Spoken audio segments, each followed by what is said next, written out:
Hi hello അസ്സലാമു അലൈക്കും welcome back to your channel. അപ്പോൾ ഇന്ന് ഇതാ നോമ്പ് പണി എടുക്കാമെന്ന് കരുതിയാണ്ട് പിന്നെ അതിലേക്കുള്ള ഒരുക്കത്തിലാണ് കേട്ടോ. ഈ പ്രാവശ്യം ആളെ കിട്ടിയില്ല കേട്ടോ നോമ്പ് പണി എടുക്കാൻ വേണ്ടിയിട്ട്. അപ്പോൾ സ്വന്തക്കാൻ എടുക്കണം.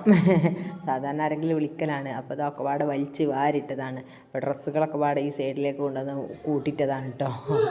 അങ്ങനെ ഇതാ പണികളുടെ ആരംഭിക്കുകയാണ് ഗൈസ്. ആദ്യം തന്നെ ജനാലകൾ നന്നാക്കി കർട്ടൻ തിരുമ്പിട്ട് അങ്ങനെ കരുതിയിട്ടാട്ടോ ആദ്യം ആ സെക്ഷനിലേക്കാട്ടോ കരുതിയത്. ഞാൻ അൾമാറകൾ ഒഴിച്ചതാട്ടോ ഈ കാണുന്നത്.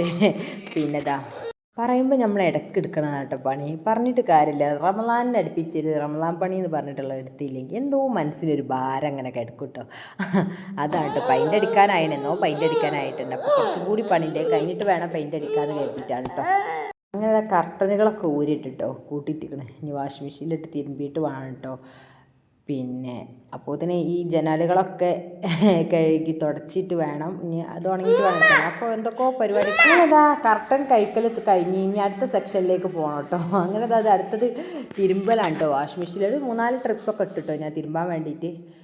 അങ്ങനെ അത് തീരുമാനമാക്കുമ്പോഴത്തേനും ഇനി അടുത്ത തീരുമാനം ഉണ്ടാക്കാൻ നിൽക്കായിരുന്നു. അതിൻ്റെ ഇടയിലുള്ള വാഴ ഉണ്ടായിരുന്നു കേട്ടോ, മൂത്തത് പഴം. അത് വെട്ടി കൊണ്ടുവന്ന് വെച്ചിട്ടോ. ഞാനല്ല കേട്ടോ, വേറൊരാൾ വെട്ടി തന്നതാണ്.